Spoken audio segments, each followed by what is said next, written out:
For our last story tonight, let's talk about the Indian summer. It may as well be called the atypical summer because so far this year it has been unusual. In India, temperatures typically climb through May, they peak in June before the monsoon brings relief. But this year, the heat arrived alarmingly early in April. Much of India sweltered in heatwave conditions. But heatwave days have been largely absent. May has been especially wet with thunderstorms and heavy rain. Yet India is heating up. So what is going on here? Let's break it down for you. The heat, the humidity and everything in between. A new study is out, in fact. It was published by the Council of Energy, Environment and Water. This is a think tank based in capital Delhi. It says that a majority of districts in India face a heat risk. Nearly 60% of the districts. They are home to 3/4 of the population and they are currently at a high to very high heat risk. So far, a heat wave alert has been sounded in 2 of these states. That's Uttar Pradesh and Rajasthan. What about Delhi? On most days, the oppressive heat soars to dangerous levels. Today, the temperature hit 39 degrees Celsius in the afternoon. In the evening, Delhi was hit by a sudden weather change. There was heavy rainfall. Yesterday, the temperature crossed 40 degrees Celsius, but felt like 48.5 degrees. So on most days, Delhi feels like a furnace. Yet no heat wave has been declared because it is not abnormally hot for the capital. But this is dangerous nonetheless, thanks to the humidity. Over the last decade, India's summer humidity has increased, including in traditionally arid regions. Now, this may sound like good news, but humidity worsens heat stress. You see, when it is hot, our bodies need to cool down, obviously, and in order to do that, we sweat.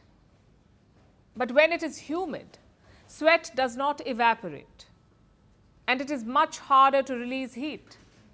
In fact, there's a term for it. It is called the wet bulb effect. In much of North India, May is typically dry and hot.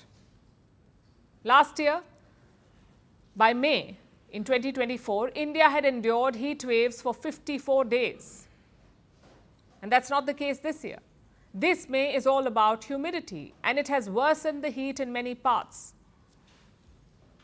Take Delhi, for instance. The humidity levels are high, between 44% and 74%, which is why even 40 degrees Celsius feels like 48 degrees. This is also why Delhi has broken this season's record. It saw the highest minimum temperature yesterday. Last night, it hit 30 degrees Celsius. After all, the days do not have a monopoly on heat. In fact, the number of warm nights in India is increasing faster than the number of hot days. Our bodies cool down during night time, but with rising temperatures, this process has slowed down. And this is a serious health hazard, especially for vulnerable groups. Most of the houses that are constructed in this area is of the bricks or the concrete walls, and the roofs are made up of cement or tin sheets. These heat-trapping materials significantly increase indoor temperatures. And moreover, the slum residents face additional risk as they often work outdoor and also they live in the environment which are very ill ventilated. As the mercury soars, indoor heat makes life miserable, whether during the day or night. But those who can find some relief in air conditioners. For the Indian middle class, in fact, an AC is no longer a luxury. AC हमारे लिए इसलिए ज़रूरी था क्योंकि मैं field work करती हूँ, बाहर भी मुझे धूप में घूमना पड़ता है. मुझे लगा अगर मैं घर जाऊँ तो थोड़ा मेरे को कंफर्ट जोन हो, किचन में काम करना पड़ता है, वहाँ भी काफ़ी गर्मी लगती है. जितने में मैंने एसी लगवाया 50,000 में, इतने में हम गोल्ड ले सकते थे जो इन फ्यूचर हमारे काम भी आ सकता था. बट मैंने प्रायोरिटी एसी को दी क्योंकि मुझे लगा ये भी हमारे लिए ज़्यादा ज़रूरी है. A record 14 million AC units were sold in India last year. After all, it was the hottest year on record for the country. It turned cities into urban heat islands, melted tarmac on the roads and put millions of people at risk. India logged over 48,000 heat stroke cases and 159 heat-related deaths last year. This year, summer has been unusual but fierce, and not just for humans.